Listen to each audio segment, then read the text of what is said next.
Vamos lá, pessoal, dando continuidade aí, Mateus, capítulo 22. Isso aí. Eu quero o celular. Vamos ver. Antes de começar, vamos fazer a oração de costume aí, né? Para a gente começar. Santo Deus, te agradecemos mais uma vez pela oportunidade de estarmos aqui para meditarmos e aprendermos a Tua Palavra, aprendermos de Ti, Pai, conhecermos a Tua natureza e assim conhecermos a Sua vontade para nós. Peço que nessa noite, mais uma vez, o Senhor possa, através dessa palavra, Pai, revelar para nós aquilo que precisamos aprender. Nos ensine, Pai, tudo o que precisamos. Faça-nos compreender a verdade que há neste texto, Senhor, e a forma como devemos aplicar isso de forma adequada em nossas vidas no dia a dia. Mais uma vez é o que te pedimos e certo que o Senhor nos dará a compreensão. Te agradecemos. Em nome de Jesus. Amém. Bom, Mateus 22. Jesus lhes falou novamente por parábolas, dizendo: O reino dos céus é como um rei que preparou um banquete de casamento para o seu filho. Enviou seus servos aos que tinham sido convidados para o banquete, dizendo-lhes que viessem, mas eles não quiseram vir. De novo enviou outros servos e disse: Digam aos que foram convidados que preparei meu banquete, meus bois e meus novilhos gordos foram abatidos, tudo já está preparado. Venham para o banquete de casamento. Mas eles não lhes deram atenção e saíram um para o campo, um para o seu campo, outro para os seus negócios. Os restantes, agarrando os servos, maltrataram-nos e os mataram. O rei ficou irado e, enviando o seu exército, destruiu aqueles assassinos e queimou a cidade deles. Então disse a seus servos: O banquete de casamento está pronto, mas os meus convidados não eram dignos. Vão às esquinas e convidem para o banquete todos os que vocês encontrarem. Então os servos saíram para as ruas e reuniram todas as pessoas que puderam encontrar, gente boa e gente má, e a sala do banquete de casamento ficou cheia de convidados.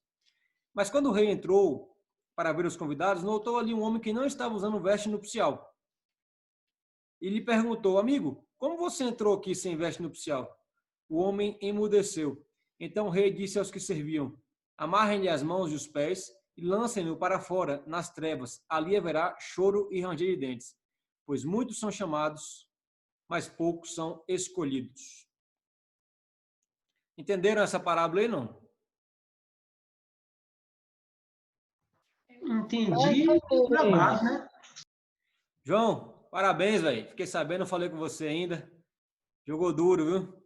Obrigado, também, viu? Parabéns, Joãozão. Parabéns. Curti, Pega firme aí, continua que a batalha tá só começando, mas o primeiro passo já foi dado. Deus te abençoe, meu irmão.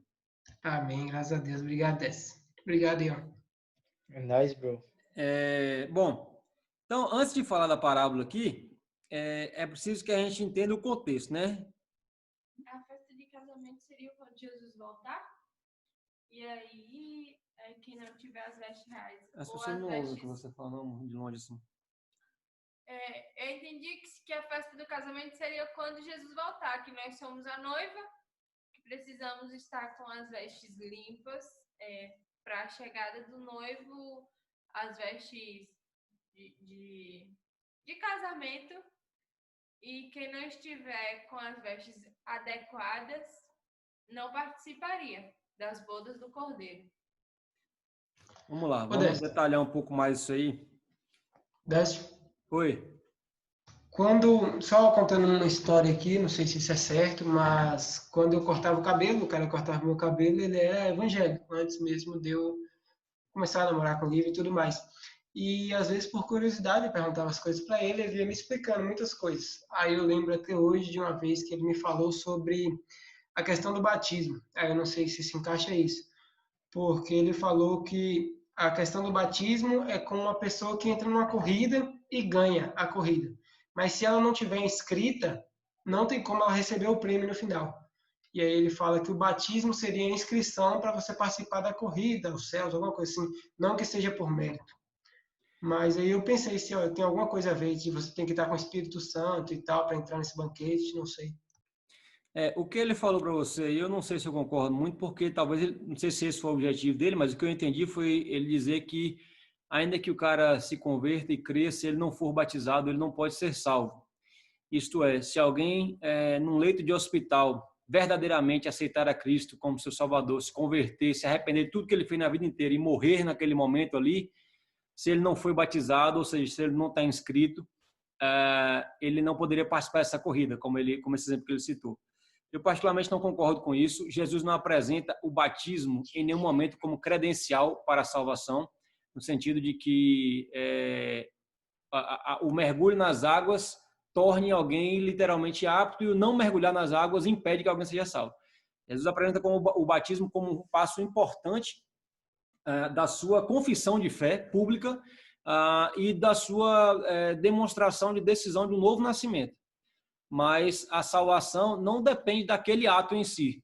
Ou seja, nem todos aqueles que se batizaram nas águas serão salvos e muitos que não se batizaram nas águas serão salvos.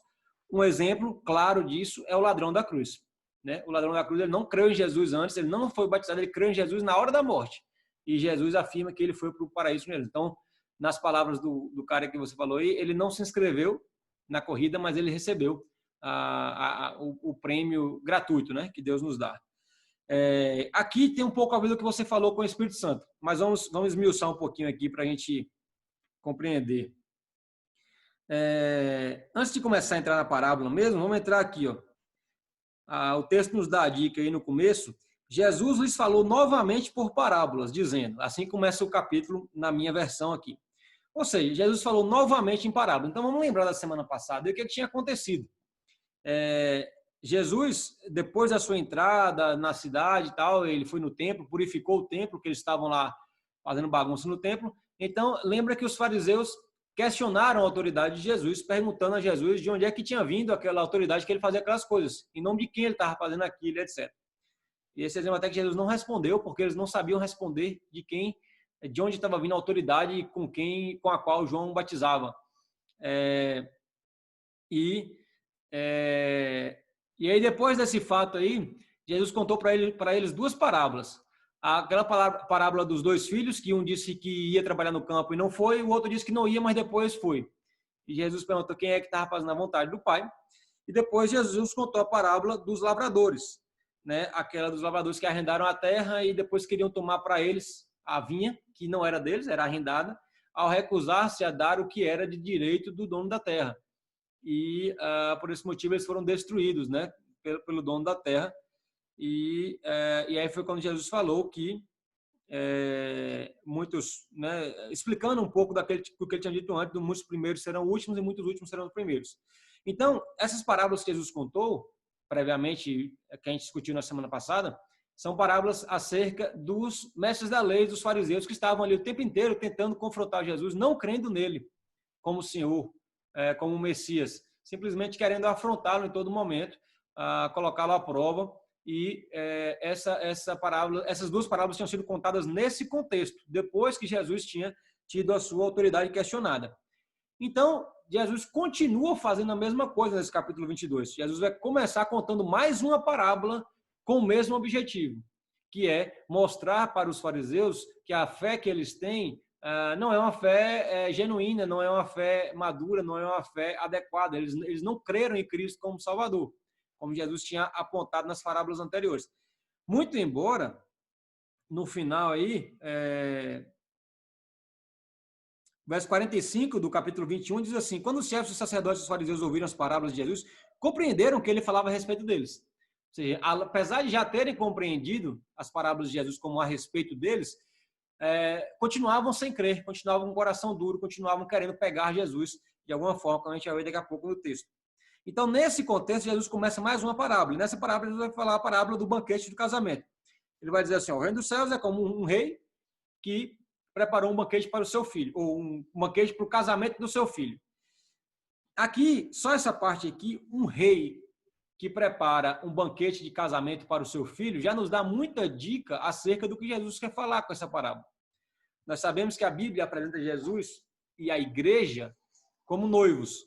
A igreja aqui, no caso, que é a noiva de Jesus, é a igreja não alguma placa, não alguma denominação, não algum tipo de pessoas, e sim as igrejas de Cristo que realmente vive a religião genuína do cristianismo, ou seja, que é piedosa, que é amorosa, que crê em Cristo como Salvador, que reflete essa fé em obras adequadas. Essa é a igreja que é a noiva de Cristo. E o filho do rei é o próprio Jesus, né? E quem dá o banquete é o rei. Então, o rei, ele convidou algumas pessoas para esse banquete. Ele chamou algumas pessoas, vai ter o casamento do meu filho, eu quero que vocês sejam presença ilustre nesse casamento, vocês estão convidados. Porém, esses convidados, no momento de ir à festa, né, eles, embora a princípio tenham aceitado esse convite, eles, no momento de ir para a festa, eles não foram para a festa. Eles não entraram nessa festa, eles simplesmente escolheram fazer outras coisas, né? Vamos dizer que alguns foram para os seus montes, uns para os seus negócios, outros para o seu campo, e os outros ainda mataram aqueles que o rei enviou. Onde é que se encaixa essa parábola aqui? Na minha opinião, de forma muito, muito, muito clara. Deus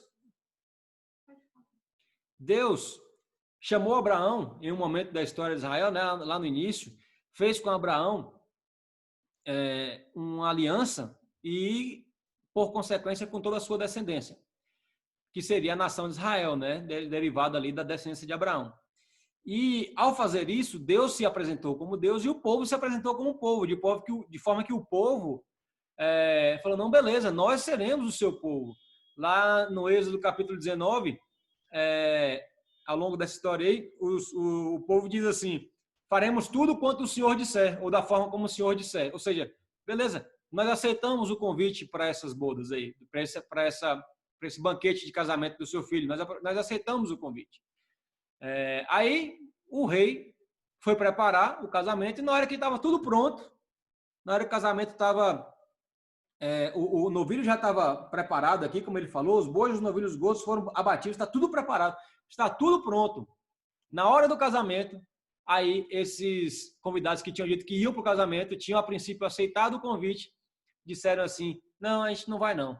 Não vou não, porque eu vou ter que ir ali ver meu gado, vou ter que ir ali ver meu campo ali, que eu plantei um negócio e tal, eu tenho coisa mais importante para fazer aqui, eu não vou não. E aí, o rei, obviamente, entendeu isso como uma grande rejeição deles. Além de terem dito que não iam, eles mataram os enviados do rei. O rei enviou as pessoas. O que acontece aqui da seguinte forma: o rei falou assim, o rei mandou enviado, falou assim, o banquete está pronto, podem vir. O banquete pronto aqui, pessoal, é o que Paulo vai chamar lá nas cartas mais para frente de a consumação. Fugiu do tempo. Enfim, vai me vir a palavra daqui a pouco. Na plenitude dos tempos, lembrei agora. Paulo chama de plenitude dos tempos, ou seja, tudo estava preparado para a vinda de Jesus e para a efetivação do casamento, em que Jesus apresentaria se apresentaria como sacrifício, em virtude de purificar a sua igreja através do perdão dos pecados e deixar o casamento à nossa frente, pronto para acontecer. E aí, nessa hora foram que aqueles que inicialmente tinham dito que iam resolveram não ir. Ou seja, Jesus está fazendo aqui uma parábola clara acerca do povo judeu, em especial daquele a quem ele está dirigindo essa parábola, que são os fariseus e os mestres da lei, que, conforme ele disse nas parábolas anteriores, ele já tinha mostrado como eles não creram de fato. Embora pareciam ser aqueles que tinham domínio da Escritura, tinham o contato direto com o Deus através do esquema de sacerdócio previamente, que vigorava previamente, na hora do casamento disseram assim, não, nós não vamos porque nós temos coisas mais, estamos preocupados ou ocupados com outras coisas e por isso nós não poderemos ir. Lá no livro de Lucas, no Evangelho de Lucas, Lucas acrescenta um detalhe aqui que eu gostaria de ler para vocês acerca de como que estavam esses fariseus que recusaram, esses judeus de uma forma geral, que recusaram a participar do casamento que eles antes tinham dito que ia participar. Ele diz assim, Lucas 14, verso 18, diz assim, mas eles começaram um por um a apresentar desculpas. O primeiro disse, acabei de comprar uma propriedade e preciso ir vê-la. Por favor, desculpe-me. O outro disse: acabei de comprar 5 juntas de bois e estou indo experimentá-las. Por favor, desculpe-me. Ainda outro disse: acabo de me casar, por isso não posso ir. O servo voltou e relatou isso ao seu senhor. Então, o dono da casa irou-se e ordenou ao seu servo. Aí vai ser a segunda parte da palavra que eu vou falar já. Ou seja, o que aconteceu aqui foi que na hora do casamento, na hora da melhor parte, essas pessoas disseram que não podiam ir porque tinham outras coisas para fazer. Deram desculpas, colocaram outras coisas na frente de um casamento que eles iriam participar, que eles tinham confirmado presença nesse casamento. E eu gosto dessa parábola porque essa parábola ela é surreal. Surreal no sentido de que ela consegue ser mais real do que a própria realidade. Como é que eu vou explicar isso? Imagine vocês, que vocês fazem parte de um reinado, e nesse reinado o rei convidou você para o banquete de casamento para o filho dele. Imagina como será essa festa, meu amigo. E avisou antes, viu? Você já sabia antes disso. Então você tinha tudo como se preparar para esse evento.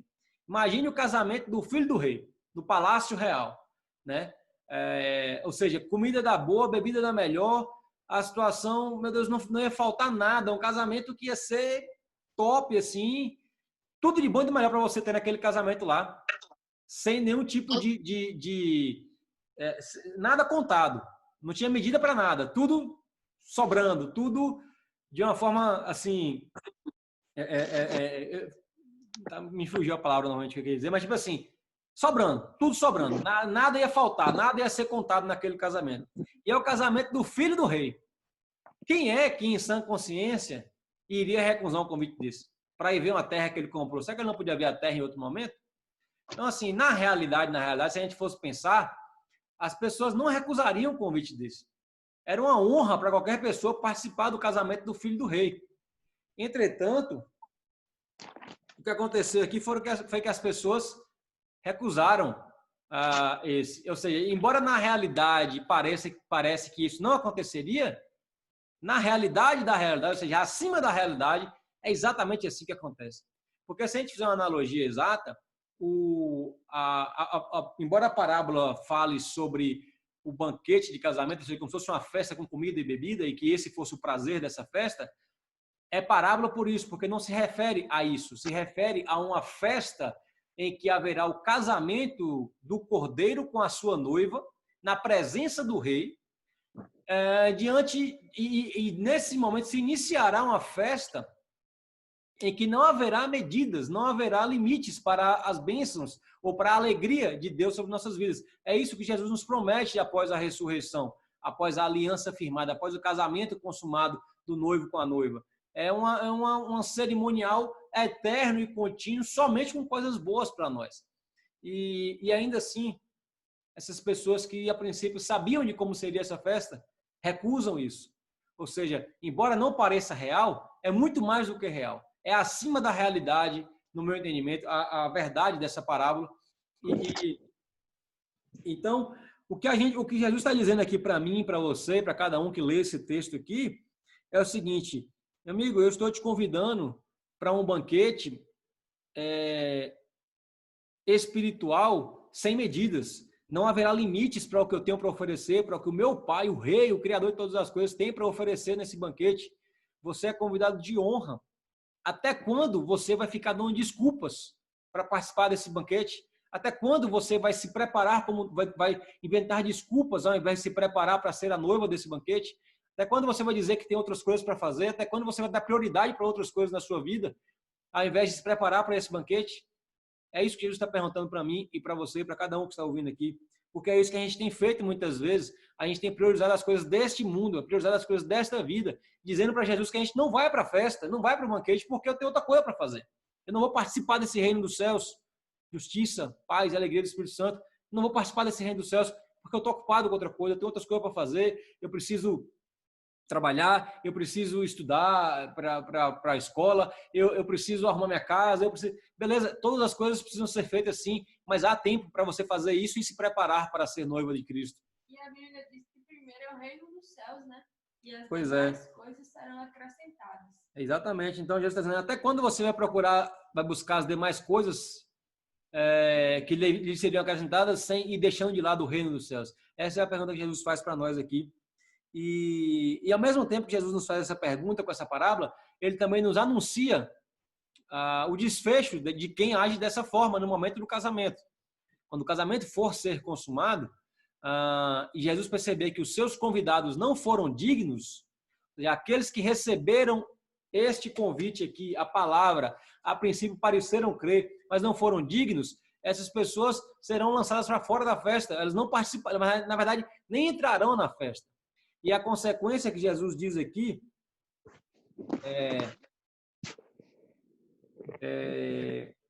verso 7 do capítulo 22 aí, o rei ficou irado e enviando o seu exército, destruiu aqueles assassinos e queimou a cidade deles. Quem são os assassinos aí? Vejam que Jesus está fazendo uma parábola aqui, mais ou menos no ano 33, né? Dessa nossa era aí pós-cristã, no ano 33, porque esse aqui era a última semana de Jesus antes da prisão dele.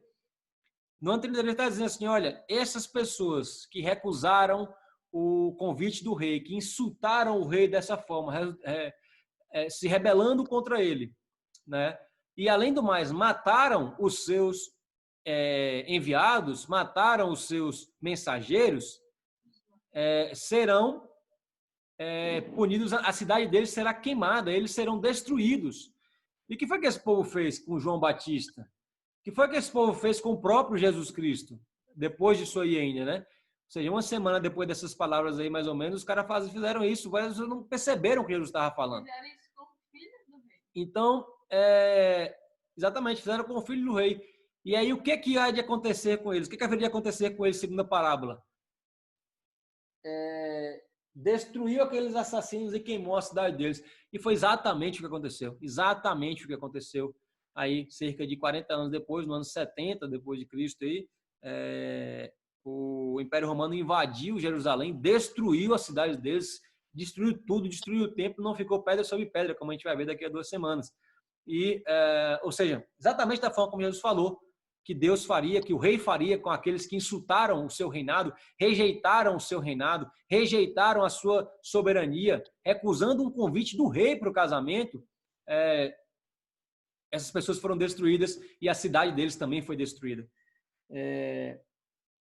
Mas aí, isso não impediu Deus, não falou, Deus não se frustrou com isso aí. Deus não falou assim, não, então não vai ter casamento, cancela o casamento. Não. Na verdade, isso já fazia parte do plano inicial de Deus. Deus já tinha controle sobre todas essas coisas. Deus já sabia que essas pessoas recusariam.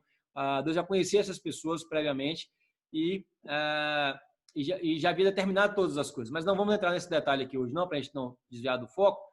Mas o fato é que, tendo isso acontecido, o rei fez assim, então fala o seguinte, vão lá para fora e chame todo mundo. Vão lá para fora e chame... vão às esquinas, convidem para o banquete todos os que vocês encontrarem. Então os servos saíram para as ruas e reuniram todas as pessoas que puderam encontrar, gente boa e gente má. E a sala do banquete de casamento ficou cheia de convidados. O que é isso aqui que está acontecendo? Lembram da parábola lá em que Jesus fala com a mulher, que ela fala assim, Jesus fala assim, eu vim para o reino de Israel, tal, e não é bom que eu tire o pão dos filhos para dar para os cachorrinhos. E aí ela diz assim, mas até os cachorrinhos comem das migalhas que caem nas mesas do seu Senhor. O que aconteceu? Jesus, o plano não, né? O chamado inicial de Jesus, não foi parábola não, falei parábola, não foi parábola não. O convite, o chamado inicial de Jesus e de Deus foi para Israel, foi para os judeus. Eles recusaram. E após isso aí, Deus então estende o seu convite para todas as nações. E aí é que entram os gentios. E através dessa possibilidade em que Deus, o Senhor, o Rei, convida para o casamento outros que não estavam na lista inicial de convidados, é que nós estamos aqui neste momento, prontos para aceitar esse convite e para fazer parte desse banquete. Porque foi por esse motivo, foi aí que essa parábola conta nessa parte, justamente é que os convidados iniciais de Deus, desde o princípio, eram os judeus recusando esse convite. Deus estendeu o seu convite a todas as nações, de forma que ele fala com os seus discípulos aí, os seus servos, convidem para o banquete todos os que vocês encontrarem. Todos os que vocês encontrarem. E isso acontece de uma forma, uma reação em cadeia. Porque em algum momento veio algum servo desse rei e me convidou para esse banquete. E eu, tendo aceitado o convite, agora passo a fazer parte de servo que convido para o banquete. Ou seja, esta é a nossa missão. Esta é a nossa função. É ir para todos os cantos, todas as esquinas, qualquer pessoa que você vê, convidem para esse banquete. Em nome do rei, eu estou convidando vocês para esse banquete. Essa é a nossa função como evangelista. Essa é a nossa função como anunciador da palavra de Deus, anunciador do evangelho. Olha, vai haver um banquete feito pelo rei em que não haverá medida de nada. E ele mandou convidar você para fazer parte desse banquete. Tá? É uma ordem de Deus. Aí mais para frente, Jesus vai dizer lá aos discípulos, né? Ir por todas as nações e fazer discípulos. Anuncie o evangelho, prega arrependimento. Todas as nações. Ou seja, esse convite para o casamento passou a ser estendido para todas as nações, para todos nós, e por isso que ele chegou até a gente, porque a princípio ele não chegaria. Não é que Deus se frustrou com o plano inicial e foi para uma segunda opção. Não é isso, tá? Na verdade, Deus já sabia disso desde o princípio, mas essa foi a forma como ele desenhou a história para que isso ficasse ainda mais compreensível aos seres humanos. Bom, por que eu estou dizendo que não é o plano B de Deus? Porque a Bíblia diz que nenhum plano de Deus pode ser frustrado. Então, Deus não se decepcionou, Deus não errou na arquitetura inicial do plano dele. Isso já fazia parte do plano inicial. Ok? E aí o que acontece? As pessoas foram vindo para a festa e veio gente de tudo quanto é tipo. Gente boa, gente má, né? Gente honesta, gente... Enfim, a pessoa foi ouvindo o chamado para o convite, o chamado para o banquete. Aceitou, foi entrando no banquete. Mas vejam que as pessoas foram entrando para o banquete esperando ainda o momento em que haveria de acontecer o encontro com o rei. Vejam que no verso 11 vai dizer assim, mas quando o rei entrou para ver os convidados, significa que as pessoas foram fazendo parte daquele salão de festas, vamos dizer assim, onde ocorreria o banquete, que é o que haverá de acontecer conosco, né, após a volta de Cristo, após a consumação do nosso casamento com ele. Enquanto isso, estamos chegando para a festa. Mas vai chegar um momento em que o rei vai entrar nesse salão. E quando ele entrar para ver os convidados, ele vai conhecer um por um. E ele vai perceber aquele que não estiver com vestes adequadas. Né? Ou seja, voltando para o que a gente falou algumas semanas atrás, vai ter joio e vai ter trigo lá nesse banquete, ó, junto, crescendo lá. Talvez as pessoas que estão entrando, ninguém consegue saber que o outro é joio, que o outro é trigo, ninguém consegue saber a diferenciação dos outros. Mas na hora da colheita, Deus, o rei, vai olhar e vai dizer assim, ó, não, isso aqui é joio. Ou nas palavras dessa parábola aqui, por que você não está com vestes nupciais? O que é veste nupcial aqui, pessoal? Veste nupcial é porque o casamento naquela época lá, existia, assim como hoje, na verdade, né, existe um traje adequado para você participar de um casamento. E as vestes nupciais lá na época era simplesmente uma roupa limpa e branca, né, que não tivesse suja, se o cara não tivesse vindo direto da lavoura dele para ir para o casamento, né? Ou seja, havia um certo preparo para isso. E o que a gente vai dizer aqui, que é no que João falou no começo lá, que é justamente a presença do Espírito Santo. Quem nos dá essa veste adequada não somos nós não somos capazes de ir na loja ali e comprar a veste nupcial para as bodas do Cordeiro. Quem nos dá essa veste nupcial aí é o Espírito Santo, que o próprio Deus concede. É Ele que nos purifica, é Ele que nos deixa de vestes alvas, é Ele que nos torna alvo mais do que a neve, é Ele que nos purifica para estar nesse banquete. Então, existem algumas pessoas que já estão no salão do banquete, porém não estão usando vestes nupciais. Alguns sabem disso e alguns acham que estão, mas não estão, porque acham que a veste nupcial é ele que consegue isso, é ele que comprou no lugar, é ele que recebeu de doação de um outro ser humano tal. E na verdade não é assim que acontece, porque quem dá as vestes é o próprio Espírito Santo. E aqueles que acharem que estão com as vestes alvas, mas não estão, ou aqueles mesmos que sabem e fingem que estão, mas sabem que não estão, achando que vão enganar, estão enganando por muito tempo dentro das igrejas, dentro do salão de festas, dentro do local onde estão se reunindo aqueles que participaram das bodas. Mas na hora que o rei entrar para ver esses convidados, ele vai dizer um por um, olha, você não está com veste nupcial. E a consequência dessas pessoas, talvez, seja maior do que aqueles que não foram para a festa. Talvez seja maior do que aqueles que recusaram o convite a princípio. Aqueles que fingiram aceitar, mas recusaram, não entrarão no reino dos céus. Aí vamos lembrar do que ele falou lá, né, da semana passada. Muitos publicanos e prostitutas estão entrando no reino dos céus primeiro que vocês, no reino de Deus primeiro que vocês. Ou seja, vocês foram convidados inicialmente, mas não estão entrando no reino. Vocês não fazem parte do reino, do salão dos convidados que vão participar das bodas. E aí é possível que essas pessoas tenham um castigo ainda maior. Isso aí a gente infere, né? Embora a Bíblia nos diz que o juízo começa pela casa de Levi, mas a gente infere que o castigo talvez tinha um pregador do século passado, esqueci o nome dele agora, que ele diz assim, se no inferno houver fogo mais quente ou castigo mais pesado do que outro castigo, se houver algum castigo que é mais pesado que o outro, certamente esses mais pesados serão para aqueles que blasfemaram contra Deus ao ponto de que se apresentaram como servos dele e nunca o serviram. Aqueles que entraram para a festa do banquete, mas não estavam trajando vestes nupciais. Talvez para estes o castigo seja ainda mais forte, porque eles têm mais conhecimento, né? Eles estão ali naquele salão, eles estão conversando sobre assuntos do casamento, eles sabem o que se trata o casamento, eles sabem por que estão ali, mas ainda assim eles não se fazem dignos. Ou seja, aí não deixa de ser também uma afronta ao rei você ir para o casamento. Ou seja, se eu convido você para o meu casamento e você vai de havaiana e sunga, eu vou achar que você está me afrontando. Você desprezou o meu convite. E é isso que o rei está dizendo. Olha, você não está com vestes adequadas, você está desprezando, você está zombando o meu convite. E aqui não é lugar para você, saia. Ele vai dizer o quê? Amarrem as mãos dos pés, lancem-no para fora, nas trevas, ali haverá choro e ranger de dentes. E com esse final da parábola, Jesus deixa claro para a gente que essa parábola do casamento, das bodas, é exatamente relacionada à volta de Cristo e à consumação do casamento e ao juízo e ao início do novo céu e da nova terra. Certo? Para finalizar sobre essa parábola aí, a gente tem 4 minutos ainda do tempo aí dessa reunião. Que o rei manda amarrar e jogar nas trevas, né?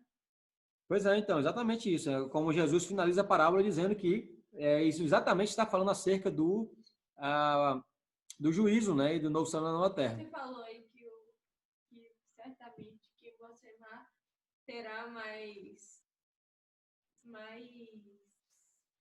o castigo mais pesado.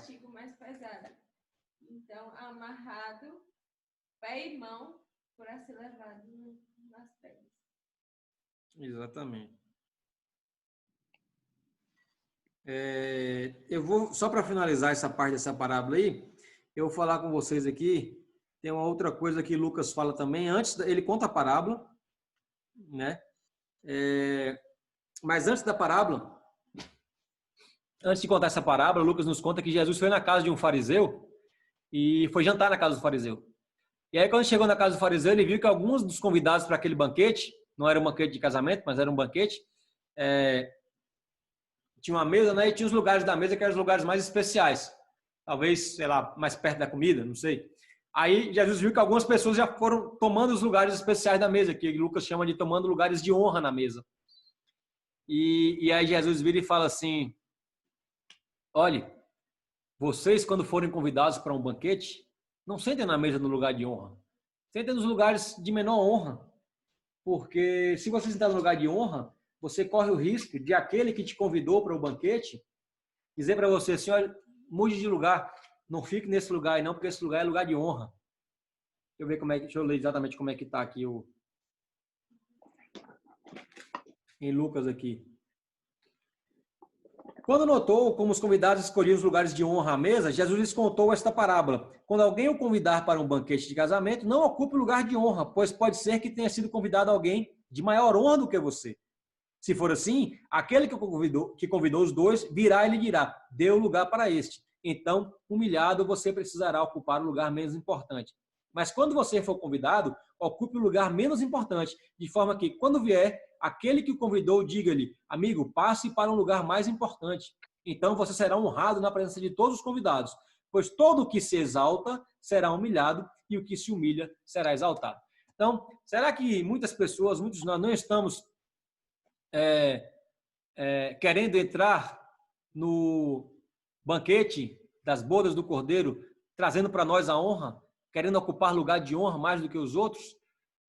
Mas aí o texto nos diz, Jesus nos diz, aquele que se honrar a si próprio, aquele que se exaltar a si próprio, será humilhado na presença de todos, ao passo que aquele que se humilhar será exaltado na presença de todos. Então é assim que devemos fazer parte desse banquete, entrar nesse salão, fazer parte desse banquete, humildes, dando toda a honra e toda a glória a Deus, porque a Ele pertence toda a honra e toda a glória. Nós não devemos ocupar nenhum lugar de honra, porque todo lugar de honra pertence a Ele.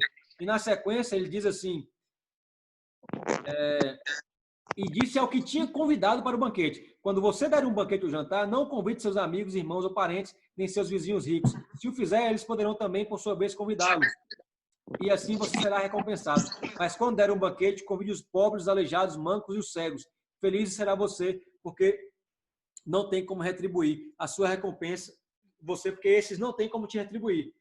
A sua recompensa virá na ressurreição dos justos.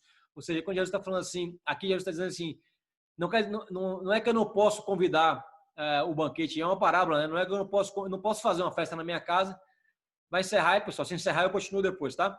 Eu não posso fazer uma festa na minha casa, um aniversário meu ou de Andressa aqui e convidar todo mundo na rua. Nos dias de hoje isso é impossível, a gente não conhece as pessoas, a gente não tem segurança, mas o que Jesus está fazendo aqui é uma parábola para a vida. Aquilo que você tem para oferecer, não ofereça para só aqueles que podem te recompensar.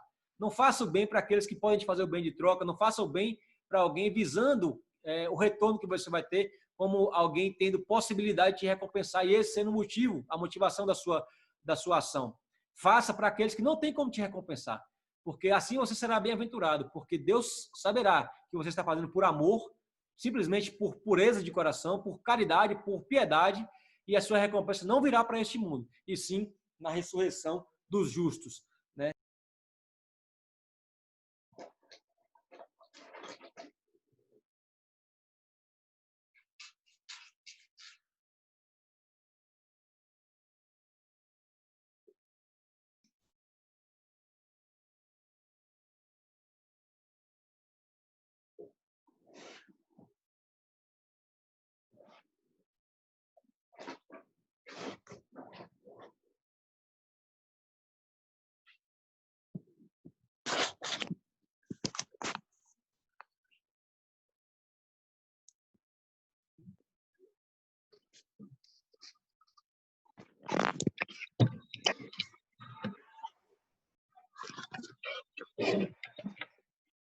Cunhado, eu não tô escutando nada. Eu não estou escutando. A gente aqui também não tá escutando, não. Aqui tá sem som também. Ninguém tá ouvindo, Décio. Eu estou escutando. A paz do Senhor a todos. Nós estamos escutando um ao outro, mas não estamos escutando você, Décio. Vamos olhar a mensagem de bandeja. Deixa eu ainda não escutei, não. Não dá para escutar ele.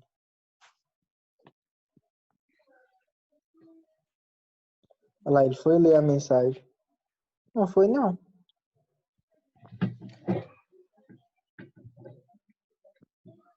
Ô, João, fala aí que a gente não tá escutando, por favor, que você é o único que tá escutando. Ele tá com Manda uma mensagem aqui para ele. Não ouviram nada que eu falei, né? Nada. Agora eu escutei, Décio. É isso. A gente estava ouvindo um ao outro, mas não ouve você. É porque meu áudio estava desligado aqui, eu não vi não. Eu nem sempre começa ligado, mas... Enfim, eu estava falando o seguinte, depois que Jesus nos dá na parábola aí, o ensinamento de que devemos entrar para o banquete em posição de humildade, sabendo que Deus, da forma dele, no momento dele, nos exaltará, e ao mesmo tempo que ele também nos orienta a que o nosso banquete de piedade e amor não vise recompensas, né? Ou seja, ele não nos está proibindo de ser amoroso e piedoso também com aqueles que podem nos recompensar, mas ele está nos dizendo que esse nunca deve ser o motivo da nossa piedade, e sim que a gente faça amor, assim, piedade por piedade, que a gente seja caridoso por amor mesmo, independente de querer recompensa, porque fazendo isso, a nossa recompensa virá no dia da ressurreição dos justos. Aí quando Jesus termina de dizer isso, ao ouvir isso, um dos que estavam à mesa com Jesus disse-lhe: feliz será aquele que comer no banquete do reino de Deus. Ou seja, essa pessoa que estava lá entendeu a parábola.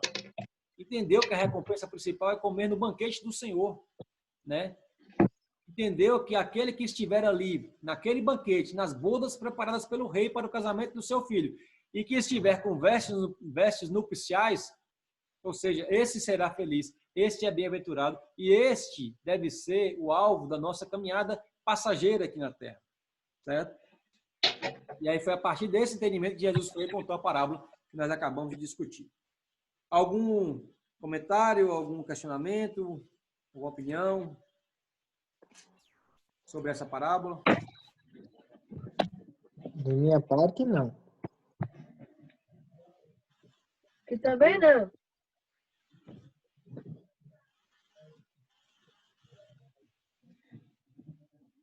Beleza, então vamos seguir. Antes de seguir, só lembrar aí do verso, né? Esse texto é muito conhecido por muita gente também, como Jesus finaliza essa parábola dizendo: muitos são chamados, mas poucos escolhidos. Ou seja, muitos são... É difícil falar isso aqui sem entrar em polêmica, mas muitos são chamados para ir por casamento. Mas só aqueles que Jesus escolheu, aqueles que Deus escolheu, que ficarão nesse banquete. Certo? Odécio, Oi. aqui na minha Bíblia, que é online, tem uma partezinha que fala na questão da veste nupcial. Ele coloca meio que uma aspas e coloca a veste nupcial dada por ele, dada pelo próprio rei. Aí foi realmente essa questão de dizer que essa nossa questão do Espírito Santo é dada por ele. Aí o reflexo disso na veste nupcial. Exato. Os estudiosos aqui, João, se dividem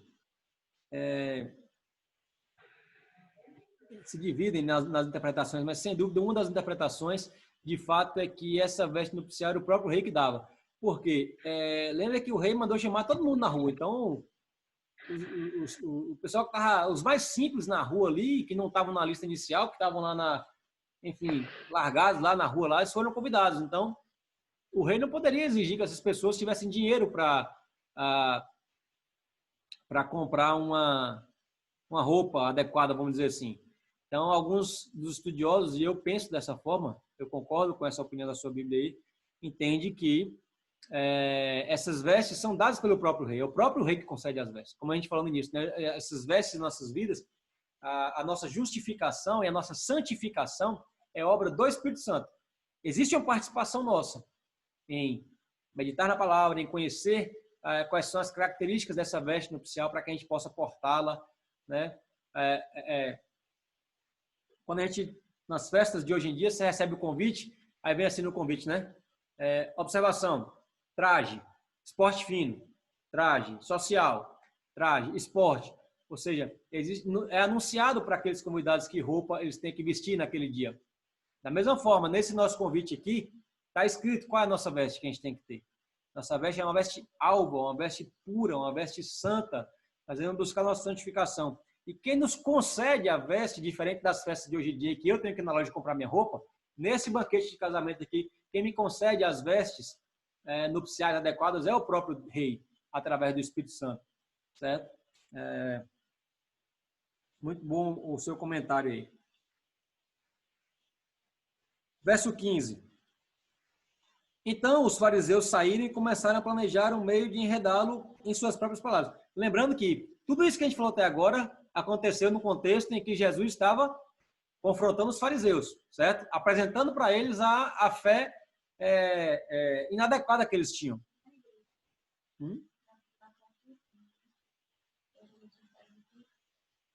Não tem esse detalhe aqui não, mas não falo o local, mas enfim.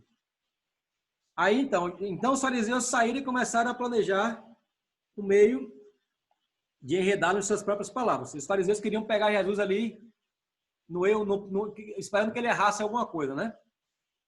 Enviaram-lhe seus discípulos junto com os herodianos, que eles disseram: Mestre, sabemos que és íntegro e que ensinas o caminho de Deus conforme a verdade. Tu não te deixas influenciar por ninguém, porque não te prendes à aparência dos homens. Ué, os fariseus falando isso? Os herodianos falando isso? Estranho, hein? Mas vamos lá. Dize-nos, pois, qual é a tua opinião? É certo pagar imposto a César ou não? Mas Jesus, percebendo a má intenção deles, que Jesus conhecia o coração de todos, né, que estavam ali, e o pensamento também, perguntou: hipócritas, por que vocês estão me pondo à prova? Mostrem a moeda usada para pagar o imposto. Eles lhe mostraram um denário e ele lhes perguntou: de quem é essa imagem e esta inscrição? De César, responderam eles. E ele lhes disse: então, deem a César o que é de César e a Deus o que é de Deus. Ao ouvirem isso, eles ficaram admirados e, deixando, retiraram-se. O que aconteceu? Zé, Oi. no caso, eles já queriam usar, entre aspas, Jesus para não pagar o imposto, para não ter que gastar o dinheiro deles. Ou eles queriam que Jesus falasse alguma coisa contra César, para falar para César e César mandar prender. É isso. Na verdade, eles queriam aí, João, tipo assim, se Jesus dissesse assim: não, as obras de César no governo não são aprovadas por nós, então não vamos pagar impostos por isso. Eles iam dizer aí, ó, temos um motivo para prender. Esse cara afrontou o imperador. Então, o objetivo principal deles foi esse que os caras queriam pegar.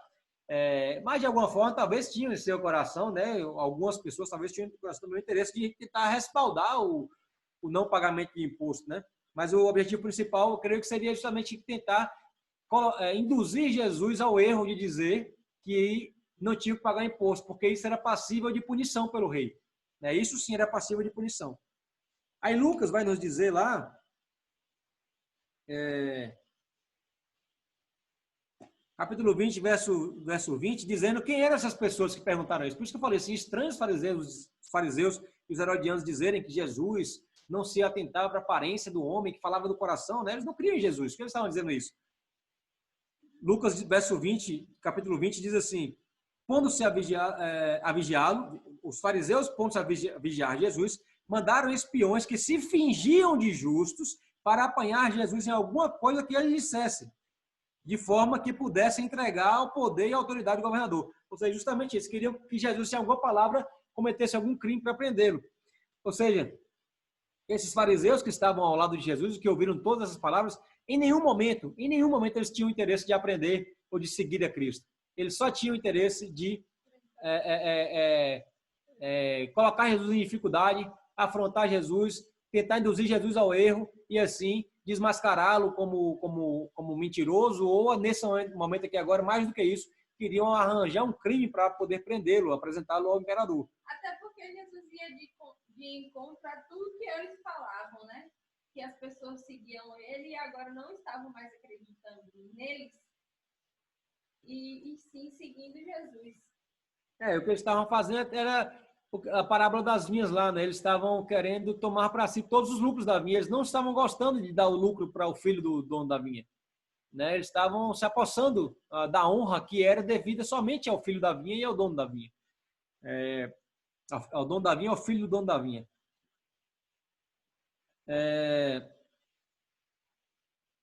Então, aí o que aconteceu? Jesus respondeu os caras de uma forma assim: meu amigo, me dá uma moeda aí. Me dá uma moeda aí. A moeda que você não pagou imposto, me dá aí. O cara pegou o denário, ele pegou a moeda e olhou assim: de quem é essa carinha que está aqui na moeda? De quem é essa cara que está aqui impressa na moeda? E essa inscrição que tem aqui, esse texto que tem escrito aqui? Aí os caras: é de César. Aí eles: então pronto, meu amigo, dê a César o que é de César e dê a Deus o que é de Deus. Ou seja, é devido a César, como autoridade instituída por Deus, nós devemos os impostos que dão ao governo os recursos para cuidar do povo. Se o governo não cuida do povo como deveria, aí o problema é do governo, ele que vai acertar essas contas. Mas o meu objetivo, a minha obrigação é arcar com a minha parte de contribuição para que isso aconteça, dando a César o que é de César. Porém, dando também a Deus o que é de Deus. E aqui eu entendo que Jesus quis dizer duas coisas, dando a Deus o que é de Deus.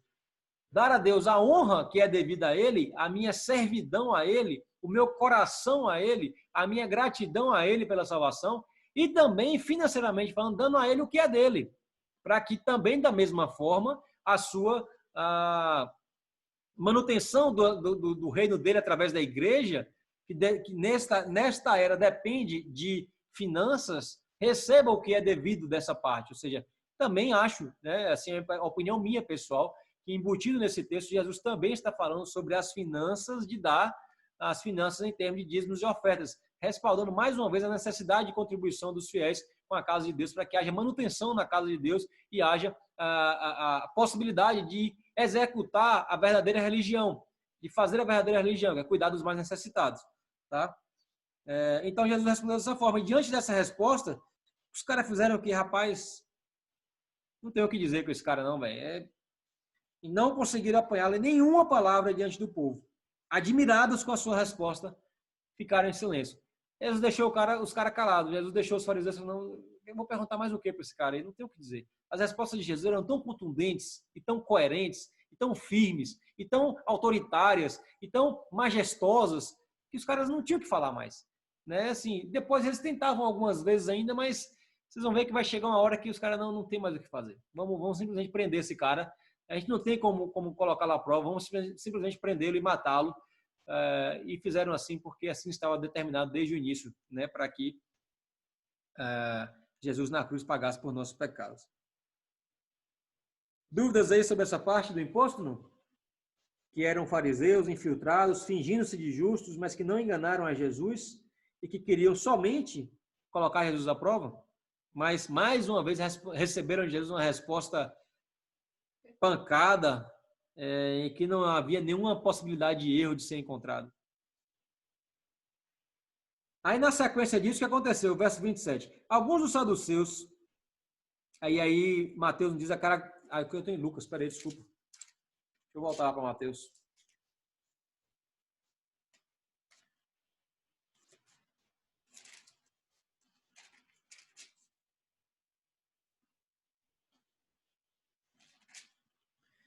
Verso 23. Naquele mesmo dia, os saduceus, aí Mateus nos diz a característica dos saduceus, que dizem que não há ressurreição, ou seja, não criam em ressurreição, aproximaram-se dele com a seguinte questão: Mestre, Moisés disse que um homem morrer, se um homem morrer Mestre, Moisés disse que se um homem morrer sem deixar filhos, o seu irmão deve casar-se com a viúva e dar-lhe a descendência. Entre nós havia 7 irmãos. O primeiro casou-se e morreu. Como não teve filhos, deixou a mulher para seu irmão. A mesma coisa aconteceu com o segundo, com o terceiro até o 7º. Finalmente, depois de todos, morreu a mulher. Pois bem, na ressurreição, de qual dos 7 ela será esposa, visto que todos foram casados com ela? Jesus respondeu: vocês estão enganados porque não conhecem as Escrituras nem o poder de Deus. Na ressurreição, as pessoas não se casam nem são dadas em casamento, mas são como os anjos no céu. E quanto à ressurreição dos mortos, vocês não leram o que Deus lhes disse? Eu sou o Deus de Abraão, o Deus de Isaque, o Deus de Jacó. Ele não é Deus de mortos, mas de vivos. Ouvindo isso, a multidão ficou admirada com seu ensino. O que aconteceu aqui? Os saduceus quiseram, mais uma vez, colocar Jesus à prova. Somente fazer isso. Simplesmente colocar Jesus à prova. E eu não lembro aqui agora se é Marcos ou se é Lucas, que vai nos dizer assim: sabendo que Jesus tinha deixado os fariseus sem respostas, lembrando que a gente falou em algum momento da nossa discussão aí que fariseus e saduceus era como se fosse um partido político religioso, né? Cada um partido, fariseu um partido, saduceu outro partido, cada um com suas características. E aí começou a ter vaidade, né? Sabendo os saduceus que Jesus tinha deixado os fariseus sem respostas, certamente disseram assim: vamos lá então, vamos lá mostrar para os fariseus que nós conseguiremos deixar Jesus, levar Jesus ao erro.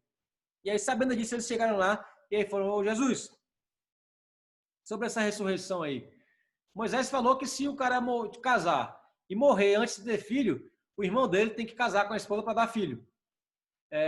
E assim sucessivamente.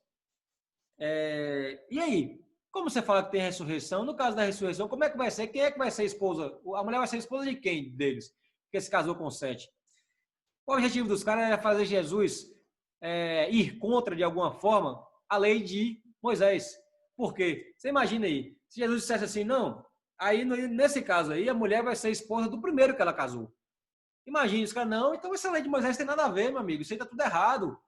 Tá indo contra a lei, porque os outros maridos vão ficar prejudicados nessa história e tal, não sei o quê.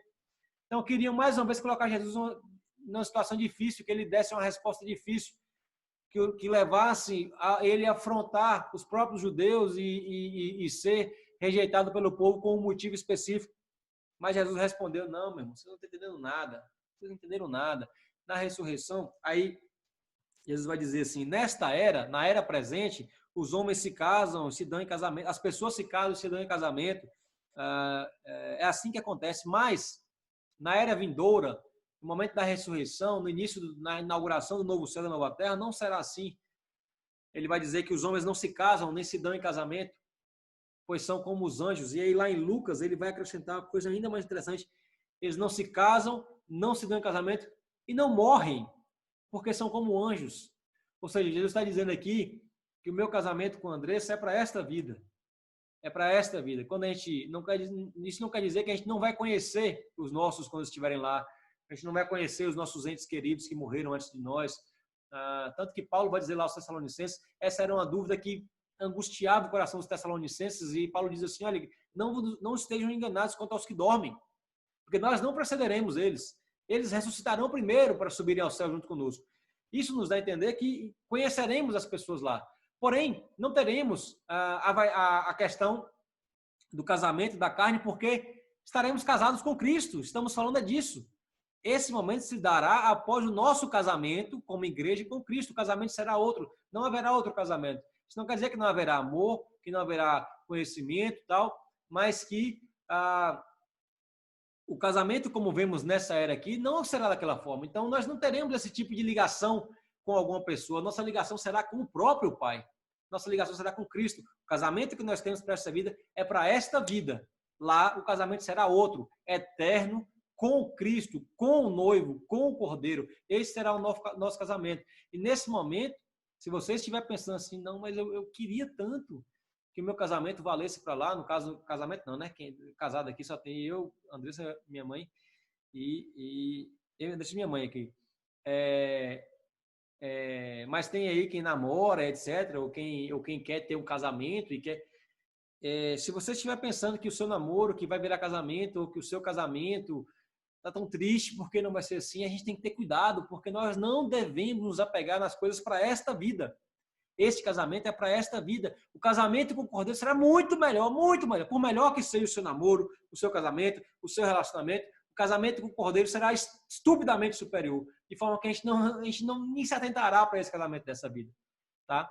Então, assim, devemos aproveitar os nossos relacionamentos para esta vida, devemos viver com intensidade os nossos relacionamentos para esta vida. Porque é para essa vida que eles existem. O casamento para a era vindoura, para a eternidade, será com o Cordeiro. E esse casamento é indissociável, é um casamento eterno, um casamento em que não haverá nenhum tipo de dificuldade, um casamento que não haverá nenhum tipo de sofrimento, que haverá só alegria e felicidade. Tá? E aí Jesus finaliza essa parábola dizendo para os saduceus, né? Assim, respondendo duas perguntas em uma. Ele vai dizer assim, e outra coisa, acerca da ressurreição, que vocês não creem, o próprio Deus atestou essa ressurreição. Aí ele vai citar uma coisa que aconteceu quando Deus se apresenta a Moisés, lá no episódio da sarça ardente, né? Eu sou o Deus de Abraão, de Isaac e de Jacó. Eu sou o Deus da origem deste povo. Eu sou o Deus. Só que nesse momento em que Deus fala isso, Abraão, Isaac e Jacó já haviam morrido. E aí Jesus atesta a ressurreição quando diz assim, ele não é Deus de mortos, mas ele é Deus de vivo, porque para ele todos vivem, ainda que quem crê em mim, ainda que morra, viverá. É assim que Jesus nos diz.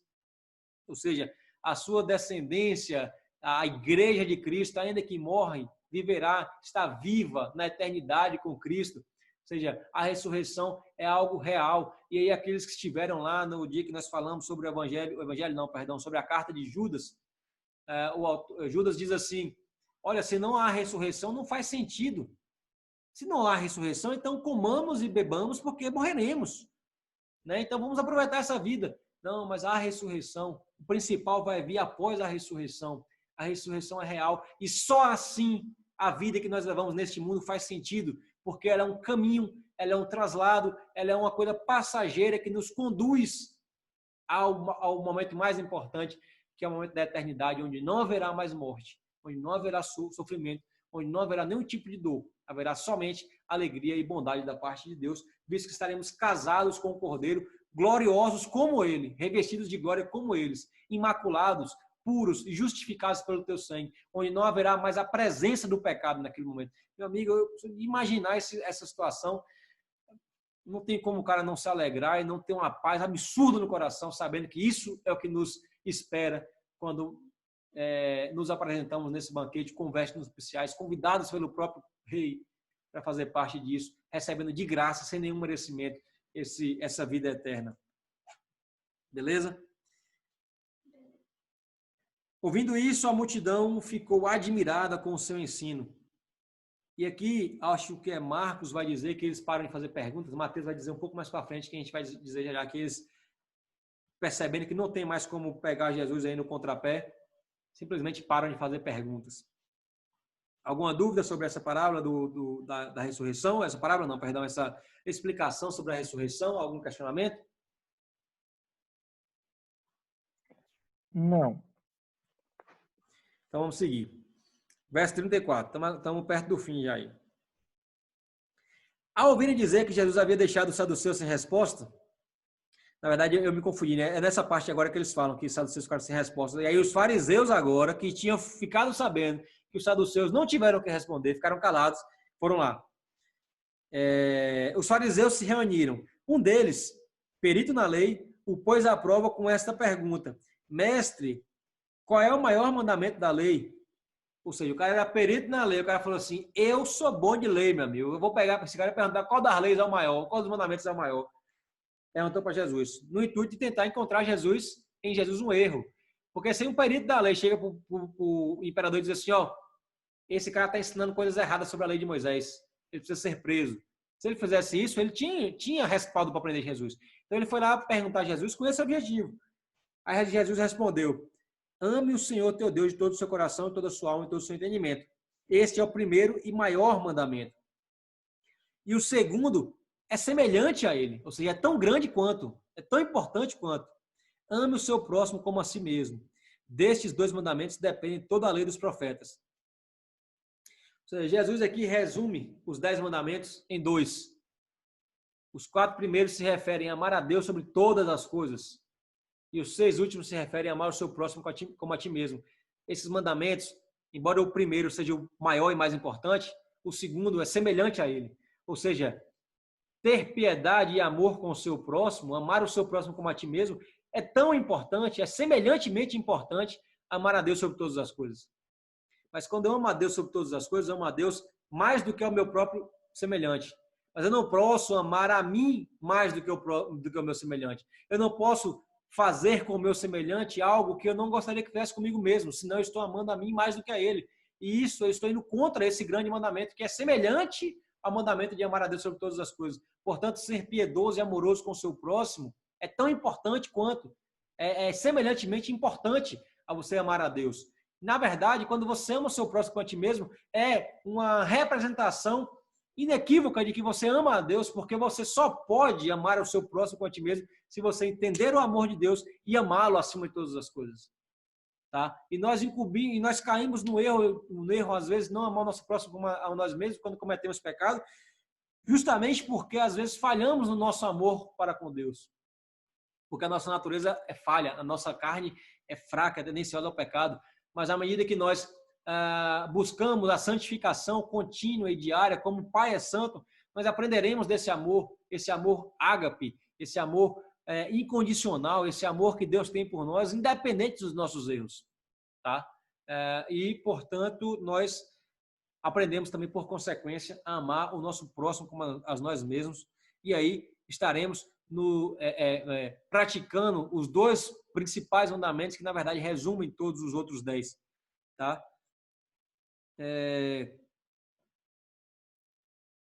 E aí, em Marcos, vai dizer aí que... deixa eu abrir aqui em Marcos para vocês verem como é que Jesus fala sobre amar a Deus. Marcos, capítulo 12.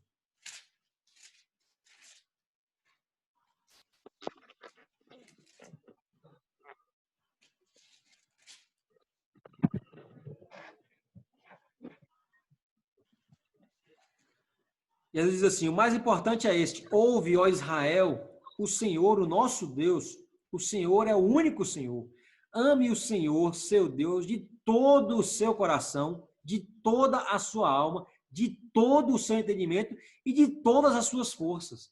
Em tudo que você for fazer, todo o seu empenho em todas as coisas deve glorificar a Deus. Em tudo você deve mostrar o seu amor a Deus. É isso que Deus quer de nós. Em todas as coisas que você for fazer, ateste o amor que você tem por Deus, ateste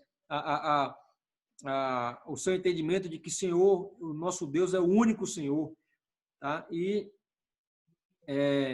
Marcos vai nos acrescentar também aqui que esse entendimento é tão importante desses mandamentos que o homem que perguntou a Jesus, o fariseu que perguntou a Jesus, diz assim: muito bem, mestre, disse o homem, o perito da lei, né?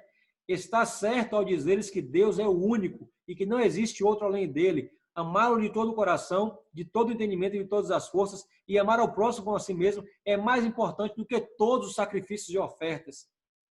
Esse fariseu aqui, parece que ele se converteu na hora que Jesus respondeu para ele. Respondeu assim: não, rapaz, isso aí realmente é o mais importante, o senhor está certo disso, e eu entendo que isso é certo. Vendo que ele tinha respondido sabiamente, Jesus lhe disse: você não está longe do reino de Deus. Ou seja, Jesus está nos dizendo aqui que esse entendimento do fundo do coração, genuíno, verdadeiro e puro, de que nós devemos amar a Deus sobre todas as coisas e amar o nosso próximo como a ti mesmo, mostra, quem entende dessa forma, como esse senhor aqui que perguntou a Jesus entendeu, não está longe do reino dos céus. Isso não quer dizer que ele está conquistando o reino dos céus, que ele está se capacitando com mérito próprio para o reino dos céus. Não é isso que Jesus está dizendo. Jesus está dizendo assim: olha, se você entender isso aí, se a sua mente se abrir para entender isso aí, é porque o Senhor te deu esse entendimento e Ele te dará o resto da santificação. Ele te dará o resto da sua piedade, que não vem de ti, mas vem do próprio Deus. Isso significa que você não está longe do reino dos céus. Tá? Ou seja, esse entendimento para nós é de suma importância, porque mostra que nós estamos no caminho para entendermos todo o mecanismo e o mistério da salvação e para praticarmos essa salvação através das nossas boas obras. Certo? E aí, o livro de Marcos aí vai nos dizer: daí por diante ninguém mais ousava lhe fazer perguntas. Mateus vai dizer isso um pouco mais para frente ainda, porque na verdade não há mais perguntas, mas há um novo diálogo aí. Mas o que Marcos está dizendo aí é o seguinte: rapaz, depois disso, depois que os caras tentaram de todo jeito encontrar algum crime em Jesus, depois que os caras quiseram de todo jeito encontrar em Jesus uma falha nos ensinamentos, depois os caras tiveram de todo jeito de botar Jesus contra o governador, depois os caras tentaram de todo jeito botar Jesus contra a lei de Moisés, depois os caras tentaram de tudo e não conseguiram, e depois que ao tentar pela última vez, o próprio fariseu se converteu diante da majestade daquelas palavras, depois disso os caras falaram assim: não, realmente não há mais o que perguntar, véio. Não há mais. Acho que os caras ficaram com medo assim: não vão perguntar mais não, que é perigoso. Se esse fariseu que perguntou isso aí agora se converteu com as palavras de Jesus, teve um entendimento puro de que a caridade, o amor é maior do que qualquer oferta e qualquer sacrifício humano, é perigoso a gente perguntar isso aí mais coisa e a gente também se converter esse cara. Então vamos parar por aqui. Não tem mais o que perguntar. Não tem como a gente pegar esse cara, não tem como a gente colocar erro nas palavras dele. E aí param de perguntar. Mas aí antes eles pararam de perguntar, mas aí foi Jesus que perguntou depois para eles. Estando os fariseus reunidos, Jesus lhes perguntou: o que vocês pensam a respeito do Cristo? De quem ele é filho? É filho de Davi, responderam eles. Ele lhes disse: então, como é que Davi, falando pelo Espírito, o chama Senhor? Pois ele afirma, ou seja, pois Davi afirma, o Senhor disse ao meu Senhor: senta-te à minha direita até que eu ponha os teus inimigos debaixo dos teus pés. Em outras palavras, aí Jesus está citando o Salmo 110. Em outras palavras, Davi diz assim nesse Salmo: Deus disse a Jesus: senta-te à minha direita. E Davi chama de Jesus de Senhor. O Senhor disse ao meu Senhor. O Deus disse ao meu Senhor Jesus: senta-te à minha direita até que eu ponha os teus inimigos debaixo dos teus pés. Verso 45. Se, pois, Davi chama Senhor, se Davi chama Jesus de Senhor, como pode ser ele seu filho? Ninguém conseguia responder-lhe uma palavra, e daquele dia em diante ninguém jamais se atreveu a lhe fazer pergunta. Aqui Mateus vai dizer o que Marcos disse, né, na parte anterior. Ou seja, o que aconteceu aqui? Jesus fala assim, vocês falam aí que eu sou filho de Davi e tal. Na verdade, aqui ele faz uma pergunta, né? Em Marcos e em Lucas, Jesus diz assim, como pode vocês dizerem que o Senhor é filho de Davi? Aqui ele perguntou, vocês falam que Jesus é quem? Que o Cristo é quem? Não, aquele é filho de Davi. Porque Davi foi o maior rei, né, de Israel, e as promessas do Messias viam dizendo que ele era da descendência de Davi, portanto, por isso chamam filho de Davi. Obviamente que Jesus não era filho de Davi, Jesus era a gente viu lá no primeiro capítulo que a gente discutiu, 14 gerações depois melhor dizendo, 14 gerações de Davi até o cativeiro e 14 gerações do cativeiro até Jesus, né? Então Jesus foi muito depois de Davi. Mas eles chamavam de filho de Davi porque era da linhagem de Davi, da descendência de Davi. E Jesus fala assim, não comparem o Senhor com Davi, ele é descendente de Davi na linhagem, mas ele é muito maior do que Davi. Ele é muito maior do que qualquer figura do reino de Israel. Ele é o próprio Deus, o próprio Messias. O Davi, que é o maior rei que vocês tiveram, que é a maior autoridade da história de Israel, esse Davi se refere a Jesus como Senhor.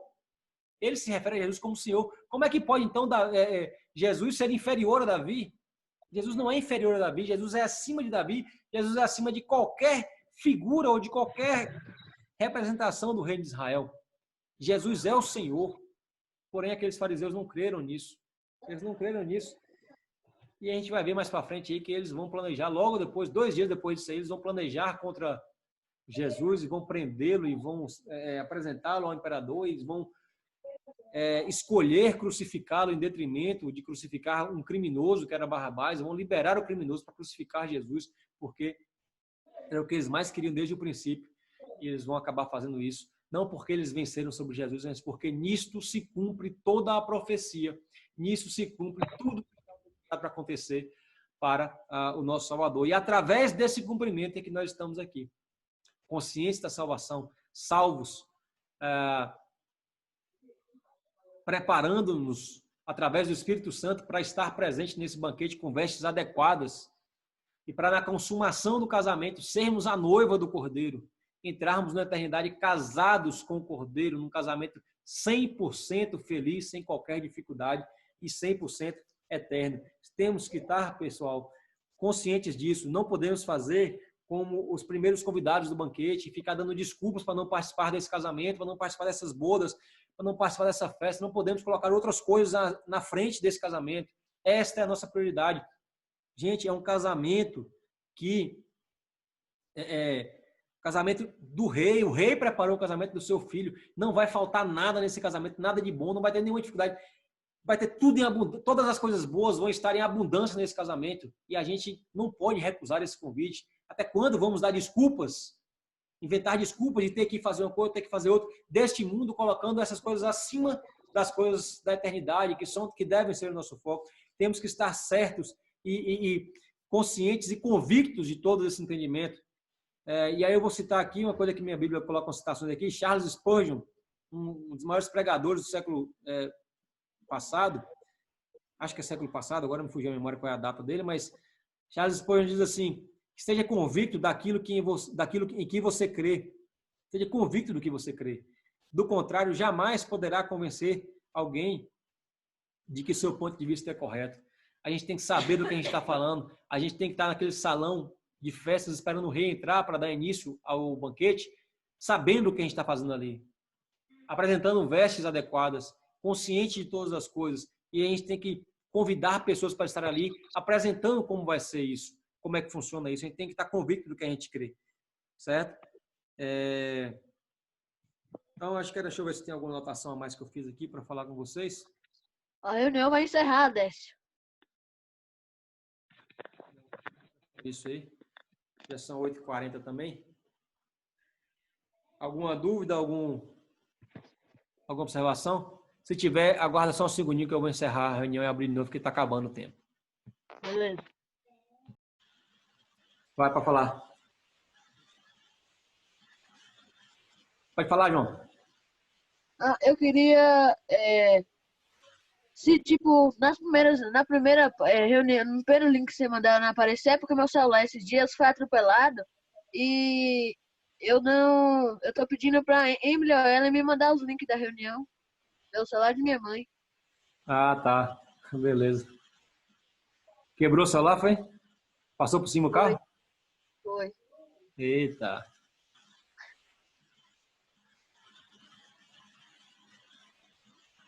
Deixa eu ver se vai entrar o resto do pessoal pra gente finalizar aí.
E aí, pessoal,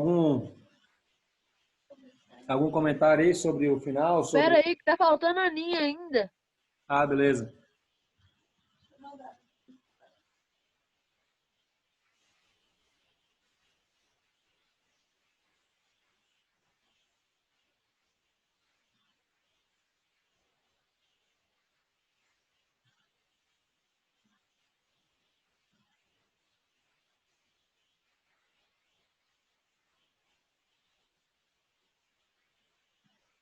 Já vai entrar?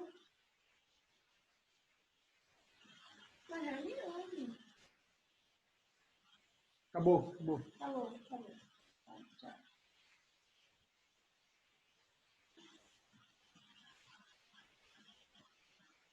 Bom, a Aninha, não sei se vai entrar ainda não, mas algum comentário aí, algum questionamento, alguma pergunta, sei lá, qualquer coisa aí.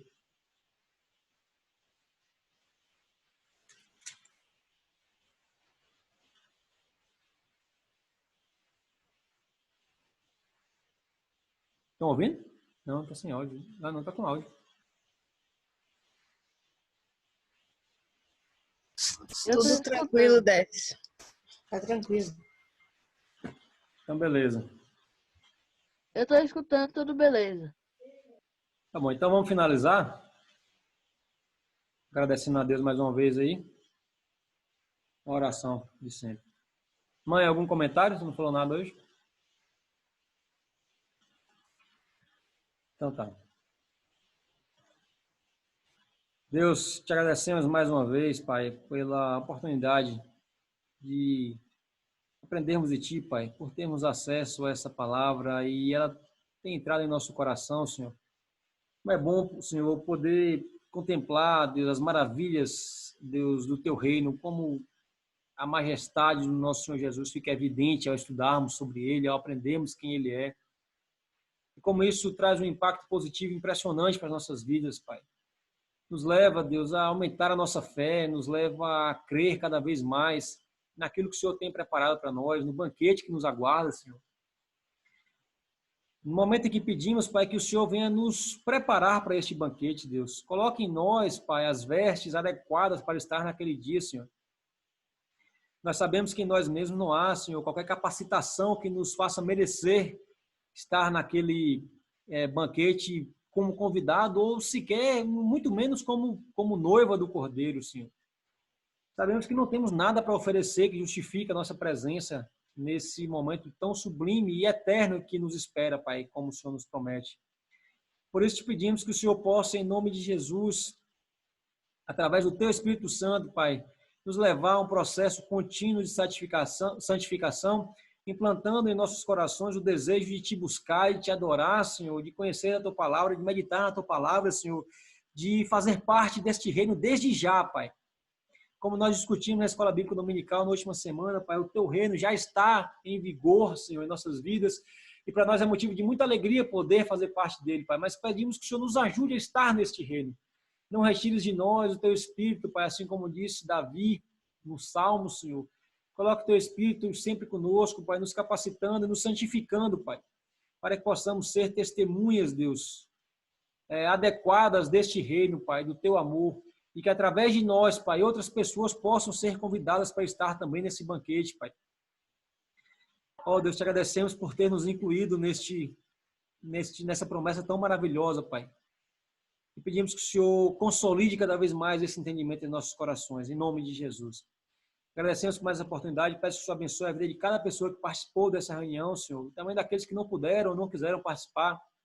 Deus, que esse convite a esse banquete possa chegar de maneira mais compreensível possível a essas pessoas, Pai, que não puderam estar aqui, ou aqueles que ainda não te conhecem, Pai. Nós queremos, ó Pai, que esse banquete esteja cheio, Pai. Sabemos que o Senhor também quer, Pai. E essa sala, como a tua palavra nos conta, que a sala do banquete estava repleta de pessoas, ó Deus, e que as pessoas possam ter as suas vestes limpas, ó Pai, pelo Espírito Santo, em nome de Jesus. Dá-nos hoje na tua presença, dá-nos um bom descanso nessa noite, Pai, um resto de semana na tua paz, e que o Senhor nos prepare desde já, Pai, para o nosso próximo momento de reunião, não só aqui nessa reunião virtual, como também nas reuniões presenciais que teremos na igreja, Pai, através dos cultos. Pedimos também, Pai, que o Senhor possa, em nome de Jesus, nessa semana, preparar, Deus, o teu povo para a campanha que há de vir, Senhor, que o Senhor colocou no coração do nosso pastor, sexta, sábado e domingo, Pai. Que nós possamos compreender o que era estar debaixo das tuas mãos ensanguentadas, valorizando o teu sacrifício por nós naquela cruz, Senhor, que nos traz a salvação eterna, ó Deus, e irrevogável pela misericórdia, Pai, pela tua santa misericórdia, Deus. Obrigado por tudo. Te agradecemos por tua bondade e misericórdia em nossas vidas e pedimos que assim a cada dia o Senhor renove, em nome de Jesus. Perdoa os nossos pecados, livra-nos do mal, Deus. Amém.